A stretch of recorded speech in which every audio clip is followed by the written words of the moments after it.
Hola amigos, ¿qué tal? Bienvenidos a esta nueva emisión de Diálogo. Un saludo cordial desde Beijing. Soy Jia Jiabin.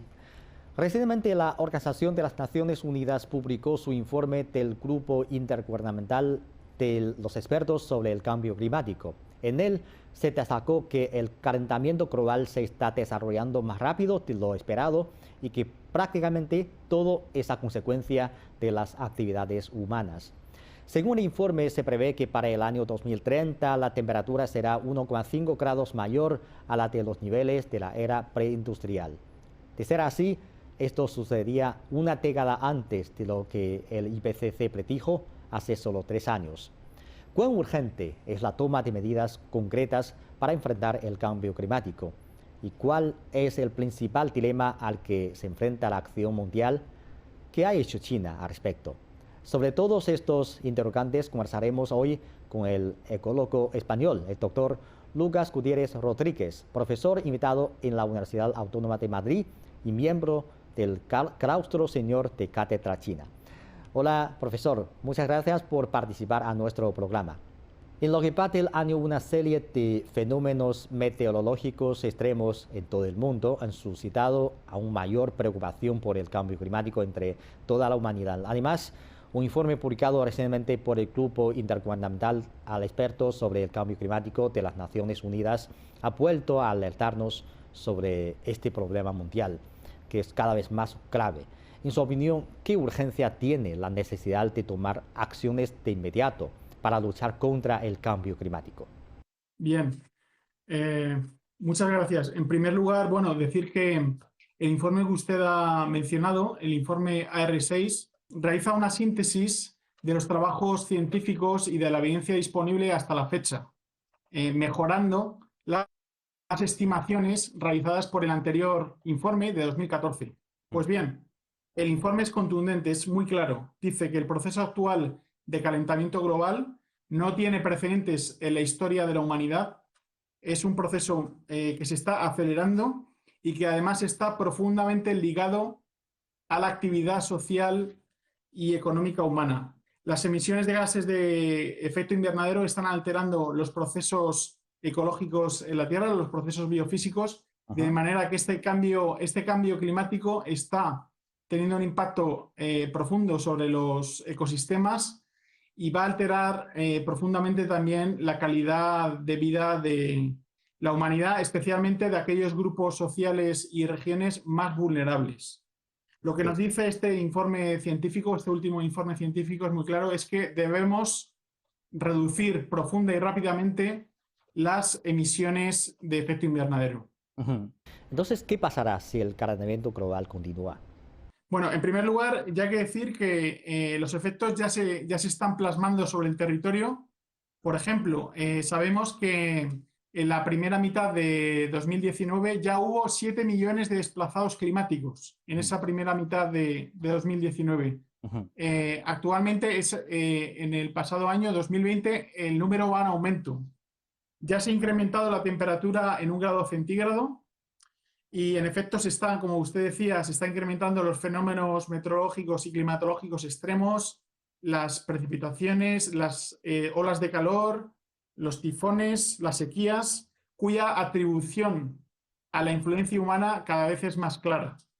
Además, existe una diferencia entre incrementar 1 grado, 1,5 grados o 2 grados. Incrementar medio grado centígrado más supone unos impactos mucho más graves y preocupantes para la humanidad. Todo esto va a tener unos efectos serios para millones de personas, para su calidad de vida y para la biodiversidad y ecosistemas de los que dependemos. Además, el océano, los ecosistemas terrestres, tienen una capacidad limitada para absorber estos impactos, para absorber el carbono que se emite a la atmósfera, y se sabe que si se incrementa la temperatura, ese límite va a rebasarse. Sí. Esos sumideros de carbono van a quedar plenamente rebasados y no va a haber resiliencia, capacidad de adaptación frente a esos cambios. Sí. Ya que es una crisis urgente, ¿cree que ahora ya tenemos un consenso en el mundo en tomar medidas efectivas para enfrentar el cambio climático? Bueno, el consenso es claro, es plenamente acordado por la comunidad científica, que prácticamente en su totalidad, más del 97% de la comunidad científica está de acuerdo con esta evidencia clamorosa, ¿no? Y bueno, pues en mi opinión, este cambio climático tiene una dificultad de la velocidad a la que se está produciendo. Ujú. Entonces, ahora, ¿cuál es el principal dilema al que se enfrenta la acción mundial hoy en día para hacer frente al cambio climático? En mi opinión, este cambio climático supone que se están ya produciendo y se van a producir unas transformaciones ecológicas, sociales y económicas muy agudas. Tenemos muy poco tiempo de reacción y el margen de maniobra se está cortando peligrosamente. La cuestión principal, en mi opinión, es si estos cambios van a producirse en un sentido progresivo, socialmente progresivo o regresivo, para que podamos adaptarnos bien al cambio climático y superar todos los impactos que tiene sobre las sociedades. En primer lugar, lo que habría que hacer sería reconocer nuestra interdependencia social y ecológica para a partir de ahí tomar inmediatamente las decisiones acertadas y que nos están pidiendo desde la comunidad científica. Ujú. Ya sabemos que la comunidad, bueno, actualmente el cambio climático nos afecta ya a un mundo de más de casi 8.000 millones de personas y entonces para hacer frente a todo esto tenemos que acometer transformaciones en el plano material, en el plano económico y en el plano social. No debemos olvidar que hay personas que todavía pasan hambre, hay personas que están en situación de vulnerabilidad y en mi opinión lo que debiera hacerse sería integrar la lucha contra el cambio climático, la protección de la biodiversidad y la Agenda 2030, la Agenda 2030 de los Objetivos de Desarrollo Sostenible. Ujú. Además, para que todo esto se pueda materializar sobre el terreno, se debe blindarle el control social de la propia transición ecológica. Se debe dar más protagonismo al sector público y al sector estatal. Se debe poner los sectores sociales al servicio de los pueblos para que esas personas, sobre todo más vulnerables, puedan adaptarse a ese cambio climático que va a ser, que está ya en proceso, que lo que está en cuestión es si va a ser más o menos profundo, Ujú.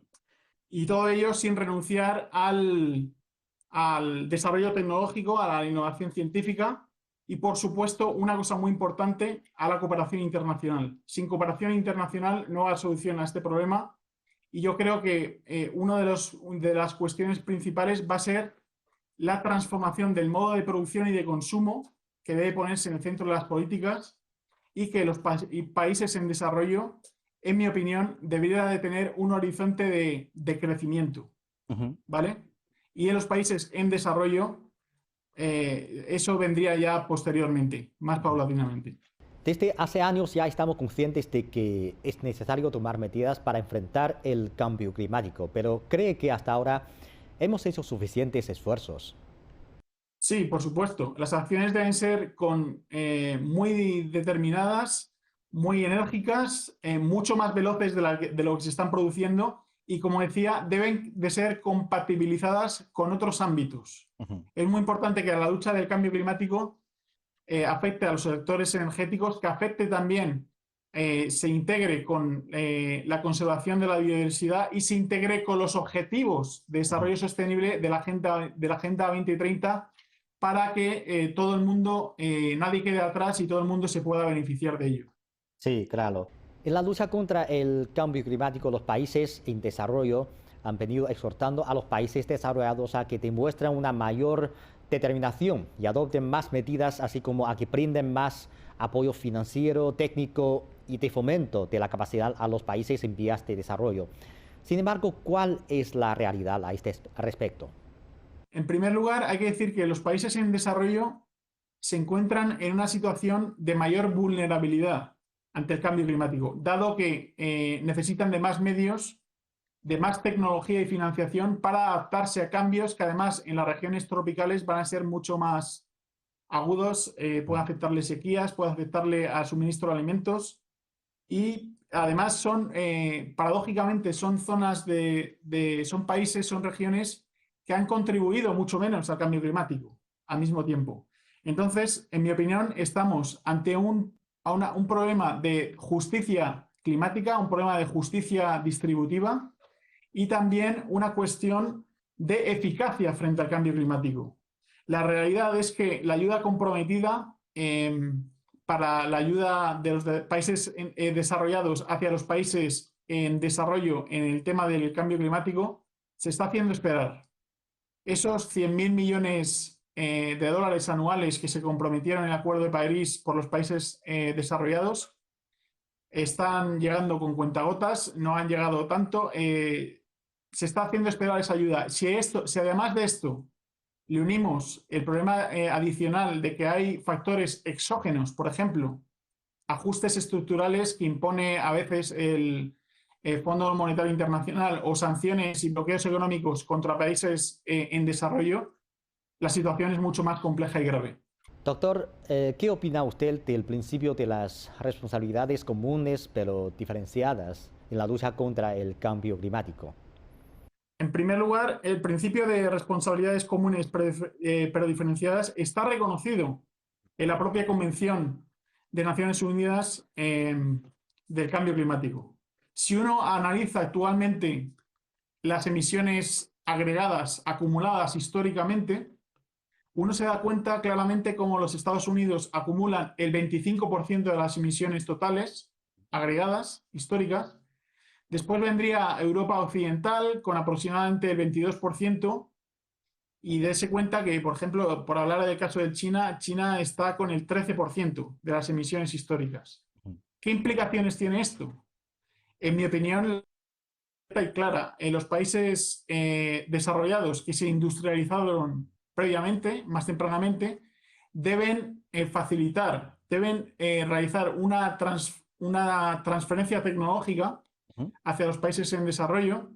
Se hace muy importante reforzar la cooperación entre los países occidentales y China, porque China va a ser un país determinante en la lucha, y lo está siendo, contra el cambio climático y en otros ámbitos, y los países occidentales debieran tener una actitud más proactiva, más dialogante con China.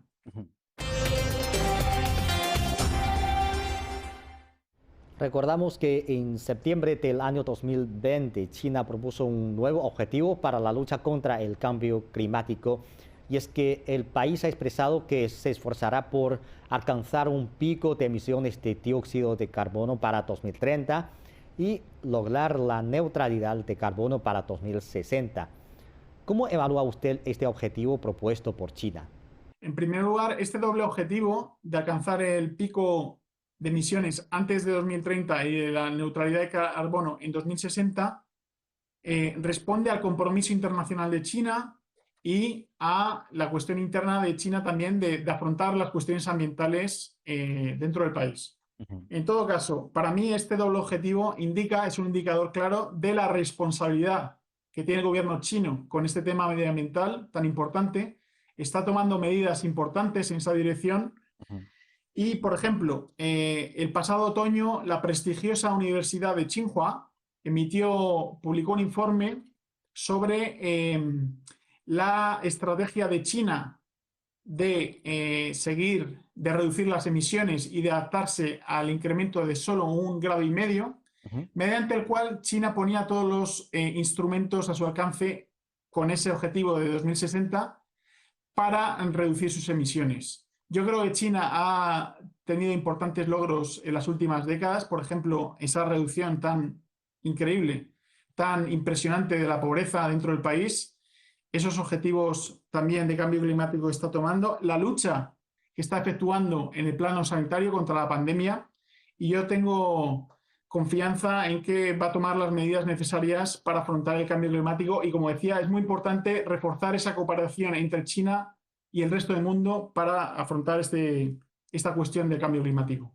Y a su juicio, para este país en vías de desarrollo, ¿serán necesarios los grandes esfuerzos para lograr este objetivo?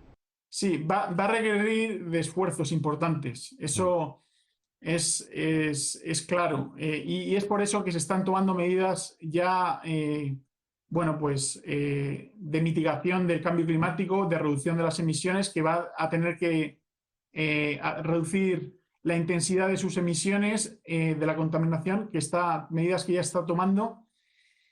Y son esfuerzos importantes que yo diría que además uno de los principales retos va a estar en el cambio del propio modelo de producción y consumo Ujú. dentro del país, ¿no? Dentro de China. Y eso es un reto importante, pero yo creo que China tiene la determinación y los medios necesarios para afrontarlo. Eso sí, por supuesto, siempre y cuando otros no quieran interferir y poner dificultades. Sí.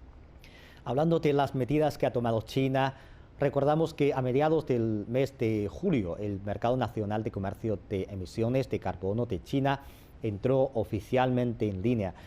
El mercado de carbono de China se convertirá en el mayor mercado de emisiones de gases de efecto invernadero. A su juicio, ¿qué papel desempeña el establecimiento del mercado de emisiones de carbono para la consecución de los objetivos de reducción de estas emisiones? Sí. Bien, en mi opinión es una medida importante. Puede acelerar la transición tecnológica hacia tecnologías menos intensivas en carbón, que ese es el objetivo principal hasta el momento, va a afectar fundamentalmente al sector generador de energía para facilitar la reducción de la dependencia del carbón dentro del país. Bien, yo creo que es una medida importante y no obstante también debe ser compatibilizada, complementada con otras medidas que vayan en la dirección de la que decía antes, ¿no? Que es transformar el modo de producción y consumo, los hábitos de consumo de la población para hacerlos cada vez menos intensivos en Ujú. carbono. Sabemos que el desarrollo económico sigue siendo una tarea de suma importancia para China, que es un país en vías de desarrollo. Entonces, ¿de qué manera cree que las medidas de China de reducción de sus emisiones va a afectar su desarrollo económico? ¿Y de qué manera podemos lograr un equilibrio entre estas dos tareas? En primer lugar, creo que es muy importante llegar a acuerdos en materia de cooperación internacional entre China y los países desarrollados occidentales. Ujú. Sin esta cooperación va a ser muy difícil poder llegar a una reducción total de las emisiones a nivel planetario. En segundo lugar, es también muy importante que, empezando por los países ya desarrollados, se comience una transformación económica y cultural en los estilos de vida de la población que después también se traslade al conjunto de la población china. Y por último, es muy importante también el desarrollo de las nuevas tecnologías, la innovación científica, que hagan de un uso más eficiente de los recursos naturales y de la energía. Profesor, sabemos que usted ha realizado varias visitas a China para conocer con más profundidad cómo es el desarrollo ecológico de este país asiático. ¿Qué medidas e iniciativas de China en materia de protección del medio ambiente y desarrollo ecológico le impresiona más? Sí, bueno, en primer lugar le puedo hablar desde el sector forestal, desde el ámbito de los bosques. Es en el ámbito en el que tengo más experiencia y puedo decirle con toda claridad y rigor que en los últimos 20 años China ha realizado un proceso de transición forestal repoblando más de 40 millones de hectáreas dentro del país, lo cual le pone a la cabeza de la transición forestal en el mundo. Eso por un lado. En segundo lugar, China está implementando las líneas rojas de conservación ecológica, Ujú. que es una importante medida de planificación y ordenación del territorio, que está poniendo el 25% de los ecosistemas frágiles, críticos y funcionales de China bajo protección, bajo conservación, de manera que se pueda garantizar los servicios ambientales de la población china. Al mismo tiempo, una de las medidas que más me parece más importantes es la iniciativa que está librando China en estos momentos en materia de lucha contra el cambio climático. Creo que China dio un cambio cualitativo ya en el Acuerdo de París. Y fíjese, por ejemplo, mientras que China se mantuvo fiel al espíritu del Acuerdo de París, fueron otros, bueno, el gobierno del antiguo presidente Trump, que decidió, por un lado, saltarse ese acuerdo, intentó salirse, además liderando una guerra comercial absurda contra China. O sea, en esas circunstancias complicadas, difíciles, China se ha mantenido fiel a ese espíritu del Acuerdo de París y va a continuarlo. A mí eso me parece digno de resaltar. Ujú. ¿Y cuáles son los cambios que ha observado en el país en la protección del medio ambiente? Bueno, en primer lugar, una recuperación de la superficie forestal, una mayor absorción de carbono dentro del sector de los bosques, que se puede equivaler al 9% según los estudios de las emisiones actuales de China, 9% de las emisiones de carbono que estarían absorbiendo los bosques. Unas medidas, como decía, más fuertes en el terreno de la planificación territorial para garantizar esa sostenibilidad a largo plazo de los ecosistemas, unas medidas muy fuertes también en el plano de la contaminación atmosférica, que se está viendo cómo en las ciudades chinas se está mejorando la calidad del aire poco a poco, es decir, es verdad que son cambios iniciales que deben profundizarse en el tiempo, pero que ya se está viendo con resultados iniciales. Sabemos que China ha logrado la erradicación de la pobreza en las zonas rurales y ahora está esforzándose para la revitalización rural y entre las metas existe una que es la revitalización ecológica. ¿Qué conoce usted sobre este tema y podría compartir con nosotros algunas de sus observaciones y reflexiones sobre este tema? Bien, mi experiencia se concentra fundamentalmente en la zona rural de Anji, que está en la zona rural, bueno, está en la provincia de Zhejiang. Ujú, Eh, es una zona rural donde se ha producido esa, como decía, he podido constatar ese proceso de transformación y recuperación forestal, donde se está viendo un incremento de los ingresos de los campesinos, como usted decía, esa pobreza que antes había se ha reducido rápidamente y además se está estimulando otras formas de uso de la naturaleza, por ejemplo, el turismo interno de ujú, China, el ujú. turismo ecológico, que lleva también ingresos importantes hacia las zonas rurales de China.